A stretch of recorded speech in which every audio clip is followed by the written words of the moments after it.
ஓம் கிரியா பாபாஜி நமஹ. உலக மக்கள் மட்டுமில்லாது சித்தர்களும் மகான்களும் தேடிக்கொண்டிருக்கிற பல அவதாரங்கள் கண்ட அவதார புருஷர் மகாவதார் பாபாஜி. மகாவதார் பாபாஜி முருகப்பெருமானுடைய அவதாரம். பாபாஜி ஐயா அவதரித்த ஊர் பரங்கிப்பேட்டை. பரங்கிப்பேட்டை எங்கே இருக்குன்னா, அது நம்ம தில்லை அம்பல நடராஜரும் சிவகாமி அம்மையும் ஆள்கின்ற சிதம்பரம் நகரத்திற்கு மிக அருகிலேயே, அதாவது 7 கிலோமீட்டர் தொலைவில் அமைந்துள்ளது. மகாவதார் பாபாஜி ஐயாவோட இயற்பெயர் நாகராஜன். மகாவதார் பாபாஜி ஐயா பரங்கிப்பேட்டையில் அவதரித்து பத்ரிநாத்தில் சொரூப சமாதி அடைஞ்சிருக்காங்க. ஐயாவை சரணாகதி அடைஞ்சவங்களுக்கு, அதாவது ஐயாவை உண்மையாக நம்புறவங்களுக்கு ஐயா ஏதாவது ஒரு ரூபத்தில் திருக்காட்சி தந்து அவங்களுக்கு இன்னைக்கும் உதவி புரிஞ்சுக்கிட்டு தான் இருக்கிறாங்க.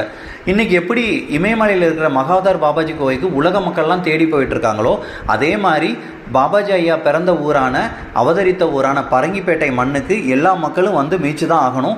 அந்த நாள் வெகு தொலைவில் இல்லை. நாமும் பரங்கிப்பேட்டை சென்று மகாவதார் பாபாஜி, அதாவது முருகப்பெருமானுடைய அவதாரமான பாபாஜி ஐயா அருள் பெற்று